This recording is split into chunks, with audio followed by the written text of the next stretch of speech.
노동 전문가에서 무려 10시간 18분의 필리버스터를 기록한 국회의원이 있으시죠. 늘 약자, 소수자를 대변해온 여성 정치인입니다. 청와대 여성가족 비서관, 백없는 사람들의 정치인 은수미 전 청와대 여성가족 비서관께서 퇴직 후 처음으로 언론 인터뷰에 나서셨습니다. 바로 이슈파이터 스튜디오에 찾아주셨는데요. 모시겠습니다. 어서 오십시오. 안녕하세요. 네. 반갑습니다. 반갑습니다. 왜 이렇게 귀여우세요? 네? 정말요. 아니, 인터뷰 시작하시기 전에 잘해야 되는데 소녀 감성. 아직도 소녀 감성이 있으신가요? 그러면 안 되는데. 너무 감사합니다. 이렇게 첫 번째 인터뷰로 저희 이슈파이터를 찾아주셔서 너무 감사드리고요. 아니, 제가 더 감사하죠. 네? 이렇게 초대를 해주셔서 어제 사표 수리됐어요. 어제? 예, 네. 그리고 오늘 복당 신청을 했는데 네. 마침 이슈파이터에서 이렇게 초대를 해주셔서 네. 저로서는 굉장히 행운이라고 생각합니다. 아유, 왜 그러십니까? 서로 칭찬하면서. 그나저나 정말 경사 중에 경사. 지금 청와대에 계셨더라면, 그리고 이제 청와대 8개월 계셨잖아요. 네. 이런 상황을 예측하셨습니까? 이렇게 갑자기 급물살을 남북관계, 북미관계가 탈 거다.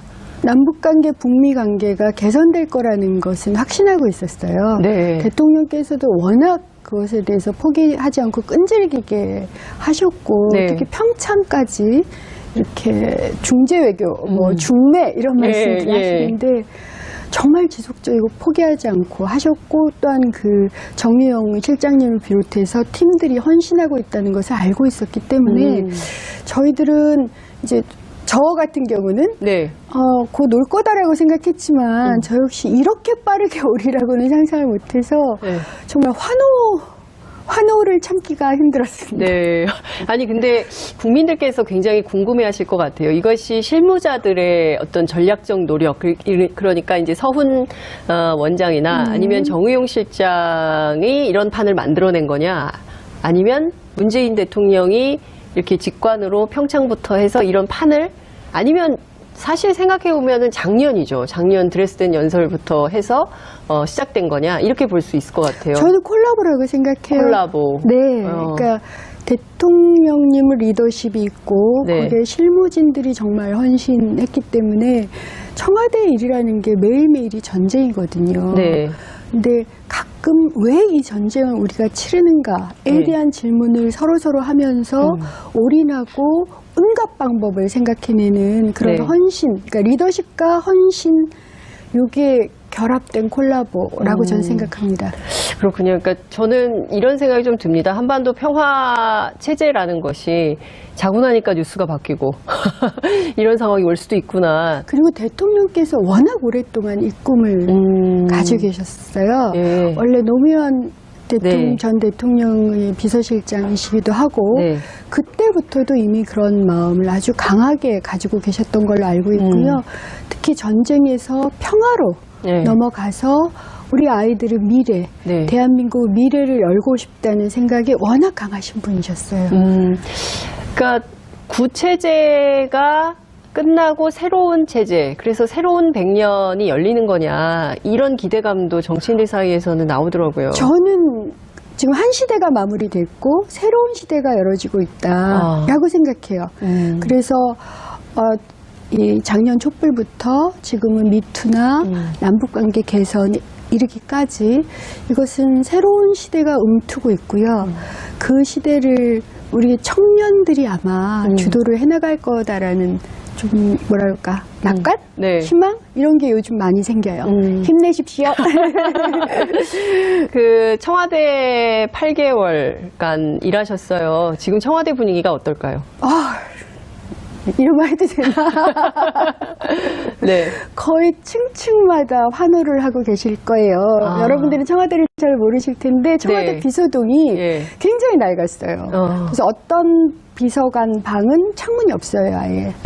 창문이 없는 비서관 방도 있고요. 감옥입니까? 정말 좁아요. 좁고 이게 이제 이 낡은 건물을 어떻게 할 수가 없을 정도로 좁은데 그래서 옆방 이렇게 판넬로 막 제 방과 제 옆방 비서관님의 방은 예. 판넬로 막혀 있어서 전화 소리가 서로 다 들릴 정도로 예. 좀 열악하기도 했는데 그래서 옆방에서 환호를 하면 우리 방에서도 들려요. 아마 그렇게 환호들을 하고 계셨을 거라고 생각합니다. 그렇군요. 그 환호 속에 지금 뭐 해야 될 일도 굉장히 많이 네. 있고 할 텐데 지금 여성가족 비서관으로 8개월 일하는 동안 네. 청와대에서 배운 것도 있고 그리고 이건 좀 나가서 바꿔야 되겠다 이런 것도 있고 그러실 것 같아요. 어떤 장단점이 있었습니까? 지난 8개월 평가하실 때. 정말 제가 아예 그 말씀을 좀 드릴게요. 네. 사실은 이제 제가 결단을 내린 셈인데 네. 물론 많은 분들의 요구가 있었습니다. 네. 그리고 성남은 저희 정치적 고향이에요. 네. 제가 2014년부터 경선 3번, 보궐 1번, 총선 1번, 대선 1번을 치른 곳입니다. 항상 네. 격전지였고 제가 많이 배웠던 곳이고 지금도 많이 사랑하는 곳이어서 누구는 성남시장 후보 결단하기가 그렇게 어려웠냐라고 말씀하시지만 사실은 그 전에 촛불 시민들에 의해서 만들어진 문재인 정부의 비서관입니다. 비서관으로 일한다는 것은 정치인 은수미의 모든 것을 벗어버리고 헌신하고 올인하는 거였고요. 거의 24시간이 전쟁이었어요. 그러니까 대통령께서 항상 많이 쉬게 하라고 하셨음에도 불구하고 그럴 수가 없는 거예요. 갑자기 지진이 나고 네, 기억하시죠? 그러네요. 예. 수능을 연기해야 되는 혹은 저 같은 경우는 아동수당이나 국공립 어린이집 40%라든가 저출산 문제, 그다음에 여성폭력, 아동학대, 청소년폭력, 거기에 결혼 이주민, 중도 입국 아이들 이런 굉장히 많은 업무들이 이제 네. 다가오는데 그래서 저희가 여성가족 비서관실을 여가비서관실이라고 부르는데 예. 풀네임을 여러 가지 비서관실이라고도 했어요. 네? 여러 가지 비서관실? 그러니까 차별과 불평등에 대한 굉장히 다양한 여러 가지 문제들을 예. 해결해야 됐기 때문에 네. 그래서 정말 매일매일을 예. 전쟁처럼 치러내야 됐거든요. 그리고 저는 그런 전쟁을 정말 잘 치러서 이 정부가 성공하고 다음 정부로 갈 수 있는 교두보를 만드는 것이 저희 일이고 네. 마침 총선이 좀 떨어져 있었기 때문에 네. 정치인 은수미는 완전히 잃고 올인하자 이 생각을 하고 있었던 거예요. 그러다가 갑자기 좀 급작스럽게 정치인 은수미로 다시 서라 이런 요구나 요청을 받다 보니 정말 결단하기가 힘들었고요. 네. 제가 이런 말씀을 드려요. 선출직과 임명직은 굉장히 다릅니다. 선출직은 한 명 한 명이 국민의 대변인으로서 자기 얘기를 하고 그렇죠. 자기가 관철을 시킵니다. 네. 하지만 임명직은 시민이 뽑은 대통령의 공약을 네. 혹은 지시사항을 혹은 시민의 요구를 관철시키기 위해서 자기 이름과 네. 명예를 지우고 일해야 되는 사람이거든요. 그래서 가끔은 제가 동의하지 않는 일일지라도 네. 그것이 결정되고 합의된 거면 무조건 책임을 지는 그건 제 책임이 되는 겁니다. 이런 업무를 하다가 네. 갑자기 선출직으로 그것도 8개월 만에 네. 이제 그만두고 나와야 된다 혹은 나오는 게 바람직하겠다 이런 말을 들었을 때는 사실 예. 굉장히 고민스러웠어요. 네. 그래서 제가 2월 28일 날 그게 데드라인이었기 때문에 사표를 내고 3월 1일 날 가족들하고 얘기를 했어요. 그러니까 어머니께서 예. 아니 보통은 이제 제가 짧은 정치 여정이지만 어머니께 항상 말씀을 드렸었거든요. 근데 이번에는 말도 안 하고 그러니까 사표부터 냈다 이런 얘기를 뉴스에서 보셨다면서 너 말할 시간도 없었니 이러시더라고요. 좀 서운하셨겠지요. 하지만 어머님께서 내 딸 수미를 믿는다 이렇게 얘기를 해주셔서 굉장히 감사했고요. 그리고 사표가 수리되는 과정 한 8일, 9일 이쯤 동안 좀 마음의 정리도 하고 준비도 하고 내가 어떻게 정치인 은수미로 다시 살 것인가 이런 생각을 많이 했습니다. 그만둘지 말지 결정하는 과정에서 문재인 대통령하고 좀 대화도 나누셨습니까? 그런 말씀을 드리기가 부적절하고요. 어쨌든 대통령의 비서관의 네. 의사표는 대통령의 승인 없이는 수리되지 않습니다. 아, 그렇군요. 예. 예. 어떤 응원 메시지가 있었냐 여쭤보려고 했더니 그런 답변을 안 하실 것 같네요. 나중에 그건 혹여나 나중에. 대통령께 누를 끼치지 않는 예. 선에서 제가 말씀드릴 수 있을 때가 되면 네. 다른 말로 말해서 제가 선출직 선거에서 승리한다면 네. 그때는 누를 끼치지 않고 어떤 일이 있었는지 말씀드릴지도 모르겠습니다. 알겠습니다. 그걸 예약을 좀 하면서요. 지금 보면 남북관계, 북미관계가 동시에 막 이렇게 그렇죠. 진전되는 상황인데요. 8개월간 모셨던 대통령께서 지금 어떤 전략을 생각을 하고 계실 거라고 보세요? 문재인 대통령의 스타일상 지금은 어떤 판을 고민 중이실 거다. 이런 말씀을 드려도 될지 모르지만 예. 문재인 대통령은 진심이 전략이신 분입니다. 진심이 전략이다. 예, 그러니까 문재인 대통령이 어떤 분이냐 이렇게 물을 때마다 여러 사람들이 각자의 답변을 하는 것 같은데요. 네. 저는 굉장히 단호하지만 끈질기고 잘 포기하지 않습니다. 그리고 치밀하지만 따뜻한 분이셔요. 네. 그래서 한번 방향이 네. 혹은 꿈이 정해지면 네. 그것을 굉장히 다양한 방식으로 네. 시간이 걸리더라도 해결하시기를 원해요. 그리고 시행착오를 두려워하지 않으십니다. 더군다나 그 과정에서 항상 귀를 열고 계세요. 정말 잘 듣는 분이세요. 그래요? 본인이 동의하지 않는 이야기, 말도 안 된다고 생각하는 이야기까지 일단 들으세요. 일단 듣고 가끔은 이제 이렇게 수석 보좌관 이런 회의 때도 논쟁을 그냥 벌이세요. 그래서 거기서 어쨌든 지혜도, 그러니까 본인의 의견도 내시지만 네. 지혜도 함께 모여서 네. 이런 그러니까 남북 문제라든가 이런 어려운 것들을 하나하나 풀어내시고요. 네. 그 최종 책임을 대통령께서 지십니다. 그럼 참모들은 일하기 굉장히 쉬워요. 참모가 좀 실수를 해도 네. 최종 책임은 난 당신을 믿는다. 아하. 최종 책임은 내가 지마. 예. 최선을 다해라. 이런 진심이 전략으로 만들어지는 것 같습니다. 그러면 사람들은 최선을 다하게 돼요. 저도, 그러니까 제가 이제 아동이나 여성폭력 이런 예. 문제를 해결했어야 됐는데, 한 번은 대통령께서 갑자기 부르셨어요. 예. 그러니까 왜인지도 모르고 일단 이제 튀어 올라갔거든요. 근데 갑자기 이런 말씀 하시더라고요. 해외 입양이 몇 명이나 됩니까? 이렇게 물어보시는 거예요. 대통령께서요? 예. 그러니까 저는 아무런 준비 없이 간 거고. 예. 그래서 제가 334명입니다. 그게 2016년에 예. 그랬을 거예요. 그 숫자를 기억하고 계신 의원님 대단하시네요.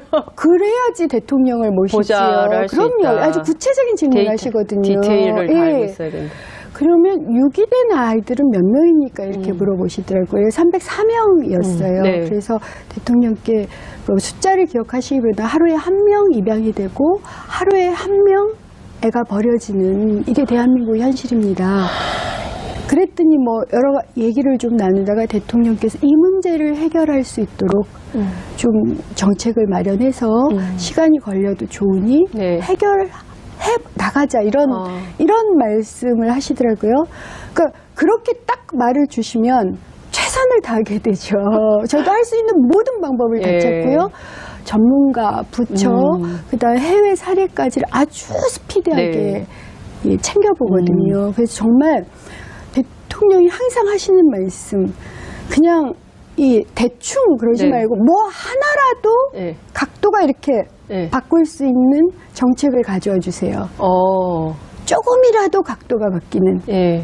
그래서 아마 청와대 400여 명의 비서관들 모두가 그런 심정으로 일을 하셨고 남북관계나 북미관계 역시 네. 그 이상의 열정과 헌신을 쏟아냈기 때문에 저는 그런 대통령의 진심, 네. 진정성이 정말 제대로 된 전략, 예. 해결책을 낳는 기반이 아니었나 싶습니다. 그 진심이 트럼프와 김정은 위원장을 움직인 움직였다. 거죠. 그러니까 알겠습니다. 당신의 자존심을 완전히 버리고 한반도 평화를 위해서 정말 지금 생각해도 작년과 비교해보면 그러니까요. 완전히 작년은 달라졌어요. 전쟁이 일어나는 줄 그러니까요. 알았어요. 예. 그래서 정말. 어찌됐든 오늘은 문재인 대통령보다는 은수미 비서관님 말씀을 좀 들어야 되는, 그 사연을 좀 들어야 되는데, 어제 그 사표가 수리됐기 때문에 출마한다, 안 한다, 뭐 이런 입장도 밝히지 않으셨는데, 후보 적합도 여론조사에서 1위를 하셨어요. 여론조사 결과. 그런데 그 지역 언론 차원에서는 뭐 이러저러한 얘기가 나옵니다. 그러니까 당에서 아직 입장을 안 정한 거죠. 이거 경선을 할지 뭐 어떻게 할지. 그리고 출마하신다는 입장도 아직 안 바뀌었죠. 그렇죠. 그러니까 물론 이제 성남시장 후보로 나서는 걸 적극적으로 검토하고 있습니다만 이것이 저희 결단만으로 되는 것도 아니고 여러 가지 복잡한 상황이 있기 때문에 충분히 의견을 듣고 그리고 이 출마를 결정할 생각이거든요. 근데도 아마도 여러분들께서 제가 노동과 인권 뿐만 아니라 그 이상을 넘어서야 되는 성남, 그러니까 이재명 시장님을 이을 뿐만 아니라 또한 더 새로운 어떤 변화를 이끌 가능성이 있지 않겠느냐? 그럴까? 지금 이런 질문을 주신 거라고 저는 생각하고 있습니다. 네. 문재인 대통령 진심 말씀하셨는데요. 제가 잊혀지지 않는 장면이 하나 있습니다. 2014년 7월 아니면 8월 무렵이었던 것 같은데, 당시 세월호 가족들이 국회에서 농성할 때예요. 그때 의원님께서, 빼쪽고드.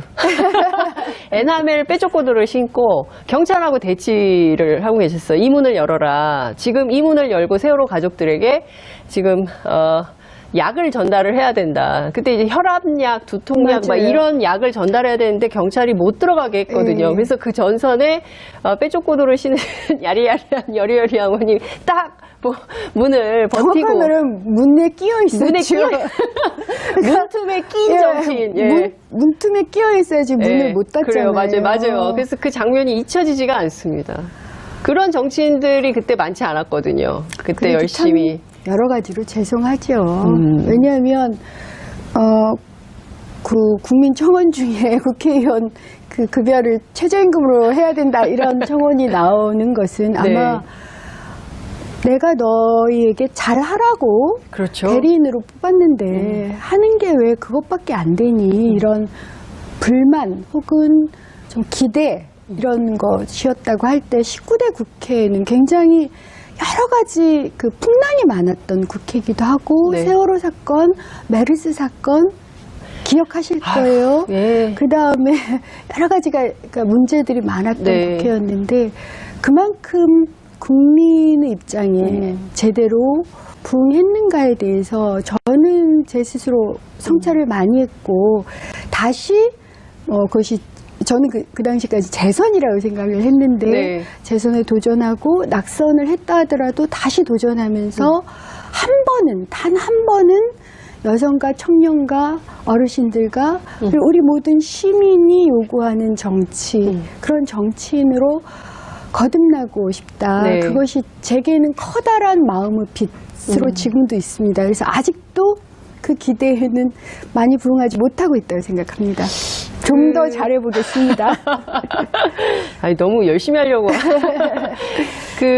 아마 많은 시민들께서 정치인 은수미 하면 제일 기억에 남는 장면이 아마 필리버스터가 아닐까 싶어요.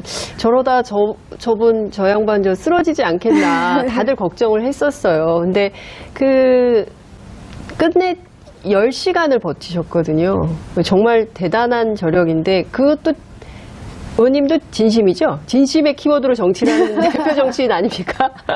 전 시민들이 안다고 생각해요. 알죠. 누가 거짓말을 하는지, 누가 진심인지, 누가 올인하는지, 누가 이름만을 따려고 하는 건지 이걸 알고 계시다고 생각을 하고요. 특히 이제 제가 성남을 지역구로 하고 있는 정치인이기 때문에 성남 시민들은 제가 돌아다닐 때마다 그걸 항상 보셨던 것 같아요. 제가 이제 대중교통을 대부분 이용하면서 성남을 차가 BMW라고 알고 있습니다. 맞아요. 그냥 백팩 메고 오늘 여기 올 때처럼 여기도 백팩 메고 혼자 오셨어요. 터덜터덜. 그리고 오면 이렇게 노점상을 하시는 아저씨들도 말을 걸어주시고 시장 장터의 어머님도 말을 걸어주시고 하면서 처음에 처음에는 그랬어요. 그러니까 성남, 특히 성남 시민분들은 아니 웬 좀 도시적이게 생긴 여성이 여기 와서 뭘 어떻게 할 수 있다는 거야. 네. 그러더니 이제 조금씩 사람이 끈질기네. 뭐 인사성 박네. 네. 또 그러니까 그리고 잘 웃는다. 예. 이러시다가 요즘에는 제가 최근에는 이제 성남 분들 몇 분하고 의견을 물으면서 제가 만약 제가 네. 성남시장 후보로 나오게 된다면 3가지를 하겠습니다. 근데 제가 그걸 할 수 있다고 생각하세요? 하면서 네. 이제 제가 뭐라고 했느냐면 첫 번째가 저는 하나된 성남을 만들겠습니다. 성남에 계신 분들은 다 아세요. 그러니까 구도심하고 분당 판교라는 신도심. 네. 이것이 격차가 굉장히 커요. 양극화가 심각하고. 예, 거기다가 공간도 달라요. 그래서 구도심은 이렇게 언덕이 굉장히 많습니다. 여기가 강제 이주나 철거가 그렇죠. 맞습니다. 된 예. 곳이어서 청계천에서 밀려난 분들이 거기다 여기가 전부. 평지가 아니었어요. 그래서 어르신들이 뭐라고 하냐면 산 껍질만 벗겨서 박정희 정권이 우리를 내동댕이 쳤다라고 얘기를 해요. 밀어냈다. 예, 그래서 여기는 정말 산껍질을 벗겨서 만들어진 구도심이 있어.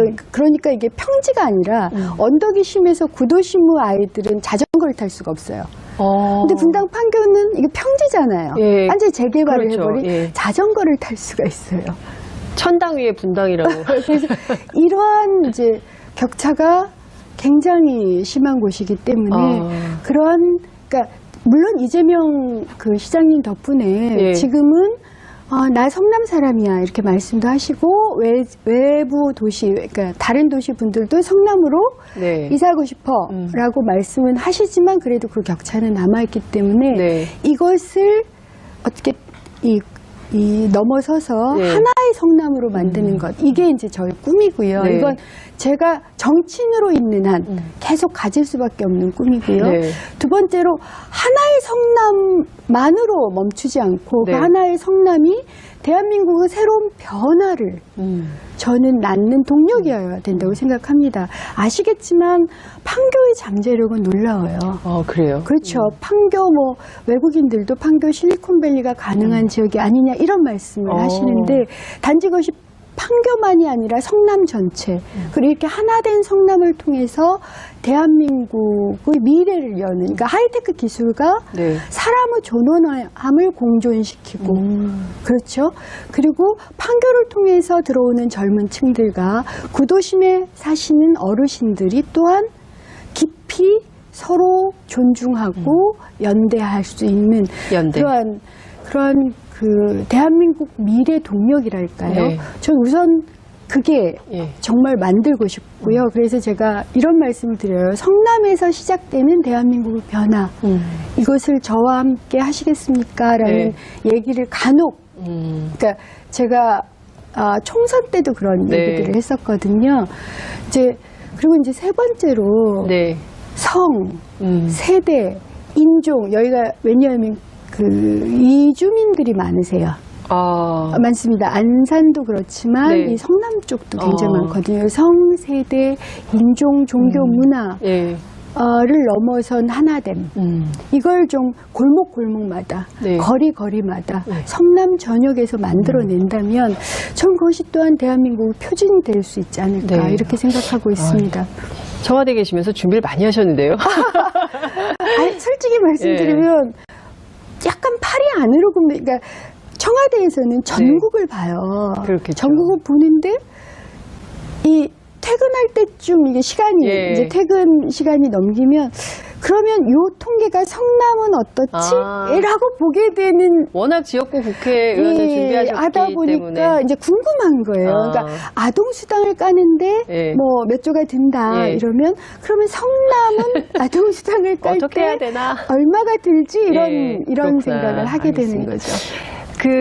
전국적으로 미투 운동이 확산되고 있고 또 안희정 지사의 사건은 정말 충격적인데요. 특히 여성가족 비서관을 하셨습니다. 그리고 이게 인권의 문제, 성소수자의 문제이기도 한데요. 의원님 어떻게 보셨어요? 정말 드릴 말씀이 없습니다. 너무 충격적이었어요. 물론 이제 제가 성폭력 문제를 꽤 오랫동안, 그러니까 여성 비서관 내내 성폭력 문제를 다뤘어요. 그냥 제가 일자를 기억하고 있는데요. 네. 9월 25일에 아마 몰카 대책이 발표됐을 거고요. 네. 11월 14일에 직장 내 성희롱 성폭력 대책이 발표가 됐을 거고 28일 날 공공부문 성희롱 성폭력 대책이 발표됐습니다. 예. 그때 한샘 사건이 뭐 이런 게 예, 있어서 한샘 사건. 예, 그래서 그리고 2018년 들어와서 이제 보안 점검 예. 이게 이제 가서 2월 23일인가 스토킹 데이트 폭력 대책을 아마 여가부 차관께서 발표를 하셨을 예. 거고 그다음에 2월 26일 날 국무회의 때인가 그때 다시 공공부문 성희롱 성폭력 대책을 발표했고 그다음에 어제 예. 38 여성대회 그 시기에 또 이제 여가부 장관께서 문체부를 비롯한 이제 성희롱 성폭력 근절 대책을 발표를 하셨는데 그런 발표에서 저 역시 적극적으로 지원을 해왔었죠. 그리고 항상 대통령께서 성역은 없다. 성희롱 성폭력은 근절돼야 된다. 성차별적 사회구조는 없어져야 된다. 여성이 당당해야만 대한민국 미래가 있다. 이런 말씀을 굉장히 자주 하셔서 저는 이렇게 쭉 저희들이 할 수 있는 대책을 만들고 그것과 또한 미투 운동이나 이런 것들이 결합되면서 새로운 이제 도약이 있을 거라고 그러니까 네. 좀 그렇게 생각을 했는데 안희정 지사님 거는 잠깐 이렇게 충격이 오더라고요. 네. 그러면서도 다시 그래 성역은 없다. 이 고통을 넘고 가야 된다. 그리고 제가 그러니까 알지 못했던 게 굉장히 죄송스럽더라고요. 저는 이거를 자꾸 이제 안희정 지사의 문제를 전체 진영의 문제로 해서 정치적으로 악용하는 저는 그것에 대해서도 국민들이 알고 계시다고 생각을 하고요. 제가 보기에 이렇게 날짜를 쭉 기억하시는 거 보니까 정치인 은수미는 사실상 AI다. 인공지능이다. 이러지 않고 어떻게 이렇게 이런 걸 쫙 기억을 하십니까? 이 데이터를. 대단하시다는 생각이 좀 드는데 시간이 다 돼서 마무리를 네. 좀 해야 되고 오늘 이슈가 너무 많아가지고 다음에 또 한 번 모셔서 자세한 말씀을 드려야 될 것 같은데 네. 그래도 첫 인터뷰시기 때문에 국민들께 꼭 하시고 싶으신 당부 말씀, 특히 성남 시민들께도 하시고 싶으신 말씀 있으실 것 같아서요. 말씀을 좀 부탁드리겠습니다. 정치인 은수미로 다시 섰습니다. 정말 많은 고민을 하고 결론을 내리고 그때 입장 정리가 될 때는 또 다른 이제 인터뷰로 여러분들을 뵙게 될 텐데 제가 약속을 하나 하겠습니다. 정치권에 들어온 이후로 계속 더 헌신하고 더 올인해야 된다고 생각했던 이유는 제가 이제 시운이 넘었는데 시운이 넘은 여성이 그래도 세상을 바꾸겠다는 꿈이라도 꿀 수 있는 그런 지위 혹은 그러한 위치에 있다는 것 좀 커다란 행운이라고 생각합니다. 그래서 저 이런 행운이 청년과 여성과 고통받는 모든 사람들, 아니 모든 시민들이 정말 희망을 향해 날갯짓 할 수 있도록 그런 저희 모든 것을, 저희 지위든 권력이든 재산이든 모든 것을 올인해서 여러분들을 응원하고 함께 하겠습니다. 좋은 정치 만들어 보겠습니다. 정말 감사합니다. 야, 저 김도영 PD가 삐지도 깔았어요. 정말요? 특별 대접해 주시는 것 같은데. 의원님 말 너무 잘 들었고요. 저희가 출마 선언 하시면 또 모셔서 말씀 듣는 기회를 마련하겠습니다. 정말 오늘 감사합니다. 말씀 잘 들었습니다. 고맙습니다. 네, 감사합니다. 그래서 자기 이름과 네. 명예를 지우고 일해야 되는 사람이거든요. 그래서 가끔은 제가 동의하지 않는 일일지라도 네. 그것이 결정되고 합의된 거면 무조건 책임을 지는 그건 제 책임이 되는 겁니다. 이런 업무를 하다가 네. 갑자기 선출직으로 그것도 8개월 만에 네. 이제 그만두고 나와야 된다 혹은 나오는 게 바람직하겠다 이런 말을 들었을 때는 사실 네. 굉장히 고민스러웠어요. 네. 그래서 제가 2월 28일 날 그게 데드라인이었기 때문에 사표를 내고 3월 1일 날 가족들하고 얘기를 했어요. 네. 그러니까 어머니께서 네. 아니 보통은 이제 제가 짧은 정치 여정이지만 어머니께 네. 항상 말씀을 드렸었거든요. 네. 근데 이번에는 말도 안 하고 사표부터 그러니까 사표부터 냈다. 네. 이런 얘기를 뉴스에서 보셨다면서 너 말할 시간도 없었니 이러시더라고요. 좀 서운하셨겠지요. 하지만 어머님께서 내 딸 수미를 믿는다 이렇게 얘기를 해주셔서 굉장히 감사했고요. 그리고 사표가 수리되는 과정 한 8일, 9일 이쯤 동안 좀 마음의 정리도 하고 준비도 하고 내가 어떻게 정치인 은수미로 다시 살 것인가 이런 생각을 많이 했습니다. 그만둘지 말지 결정하는 과정에서 문재인 대통령하고 좀 대화도 나누셨습니까? 그런 말씀을 드리기가 부적절하고요. 어쨌든 대통령의 비서관의 네. 의사표는 대통령의 승인 없이는 수리되지 않습니다. 아, 그렇군요. 예. 예. 어떤 응원 메시지가 있었냐 여쭤보려고 했더니 그런 답변을 안 하실 것 같네요. 나중에 그건 혹여나 나중에. 대통령께 누를 끼치지 않는 예. 선에서 제가 말씀드릴 수 있을 때가 되면 네. 다른 말로 말해서 제가 선출직 선거에서 승리한다면 네. 그때는 누를 끼치지 노동전문가에서 무려 10시간 18분의 필리버스터를 기록한 국회의원이 있으시죠. 늘 약자, 소수자를 대변해온 여성 정치인입니다. 청와대 여성가족 비서관, 백 없는 사람들의 정치인 은수미 전 청와대 여성가족 비서관께서 퇴직 후 처음으로 언론 인터뷰에 나서셨습니다. 바로 이슈파이터 스튜디오에 찾아주셨는데요. 모시겠습니다. 어서 오십시오. 안녕하세요. 네. 반갑습니다. 반갑습니다. 왜 이렇게 귀여우세요? 네? 정말요. 아니, 인터뷰 시작하시기 전에, 잘해야 되는데. 소녀 감성. 아직도 소녀 감성이 있으신가요? 그러면 안 되는데. 너무 감사합니다. 이렇게 첫 번째 인터뷰로 저희 이슈파이터를 찾아주셔서 너무 감사드리고요. 아니, 제가 더 감사하죠. 네?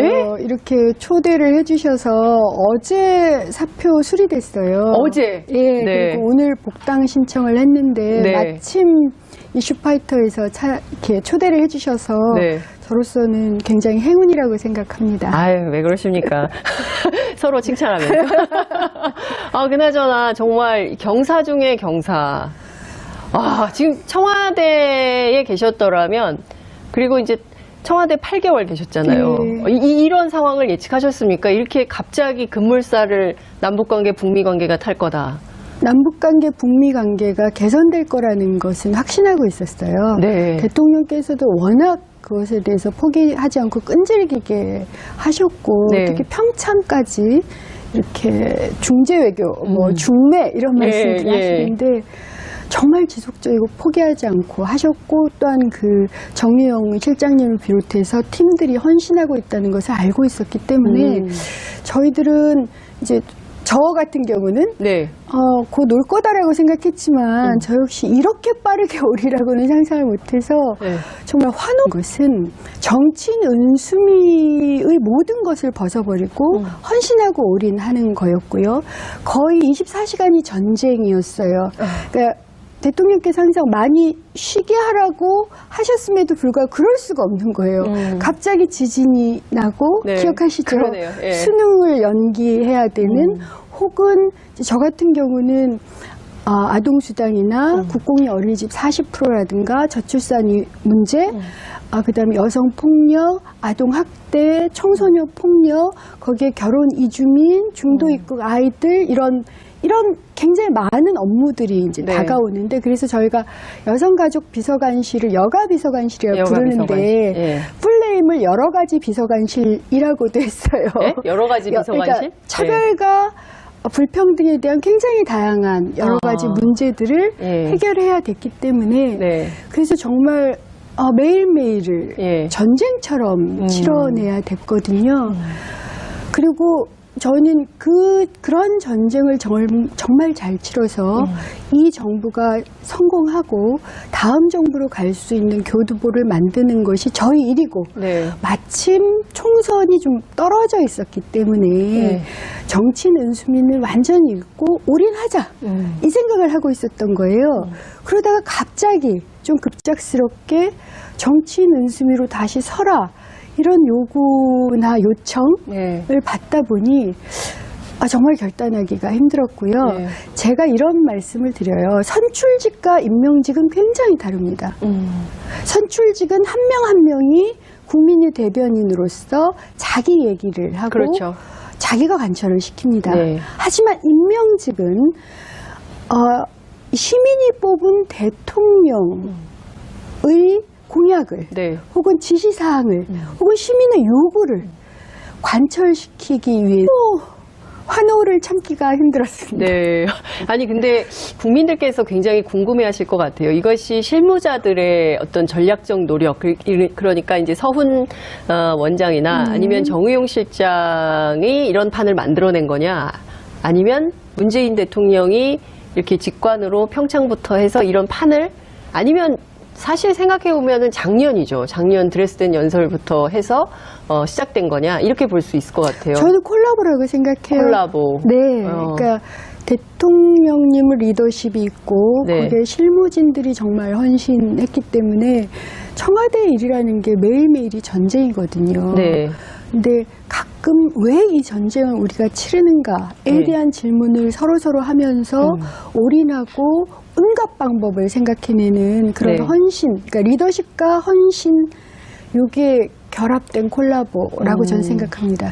그렇군요. 그러니까 저는 이런 생각이 좀 듭니다. 한반도 평화 체제라는 것이 자고 나니까 뉴스가 바뀌고 이런 상황이 올 수도 있구나. 그리고 대통령께서 워낙 오랫동안 이 꿈을 가지고 계셨어요. 예. 원래 노무현 네. 전 대통령의 비서실장이시기도 하고 네. 그때부터도 이미 그런 마음을 아주 강하게 가지고 계셨던 걸로 알고 있고요. 특히 전쟁에서 평화로 네. 넘어가서 우리 아이들의 미래, 네. 대한민국 미래를 열고 싶다는 생각이 워낙 강하신 분이셨어요. 그러니까 구체제가 끝나고 새로운 체제, 그래서 새로운 100년이 열리는 거냐, 이런 기대감도 정치인들 사이에서는 나오더라고요. 저는 지금 한 시대가 마무리됐고 새로운 시대가 열어지고 있다라고 생각해요. 그래서 이 작년 촛불부터 지금은 미투나 남북관계 개선 이르기까지 이것은 새로운 시대가 움트고 있고요. 그 시대를 우리 청년들이 아마 주도를 해나갈 거다라는 좀 뭐랄까 낙관? 네. 희망? 이런 게 요즘 많이 생겨요. 힘내십시오. 그 청와대 8개월간 일하셨어요. 지금 청와대 분위기가 어떨까요? 이런 말 해도 되나? 네. 거의 층층마다 환호를 하고 계실 거예요. 여러분들은 청와대를 잘 모르실 텐데 청와대 네. 비서동이 예. 굉장히 낡았어요. 그래서 어떤 비서관 방은 창문이 없어요, 아예. 에? 창문이 없는 비서관 방도 있고요. 감옥입니까? 정말 좁아요. 어. 좁고 이게 이제 이 낡은 건물을 어떻게 할 수가 없을 정도로 예. 좁은데 그래서 옆방 이렇게 판넬로 막 제 방과 제 옆방 비서관님의 방은 예. 판넬로 막혀 있어서 전화 소리가 서로 다 들릴 정도로 예. 좀 열악하기도 했는데 그래서 옆방에서 환호를 하면 우리 방에서도 들려요. 아마 그렇게 환호들을 하고 계셨을 거라고 생각합니다. 그렇군요. 그 환호 속에 지금 뭐 해야 될 일도 굉장히 많이 네. 있고 할 텐데, 그 지금 여성가족 비서관으로 8개월 일하는 동안 청와대에서 배운 것도 있고, 그리고 이건 좀 나가서 바꿔야 되겠다 이런 것도 있고 그러실 것 같아요. 어떤 장단점이 있었습니까? 지난 8개월 평가하실 때. 정말 제가 아예 그 말씀을 좀 드릴게요. 네. 사실은 이제 제가 결단을 내린 셈인데 네. 물론 많은 분들의 요구가 있었습니다. 네.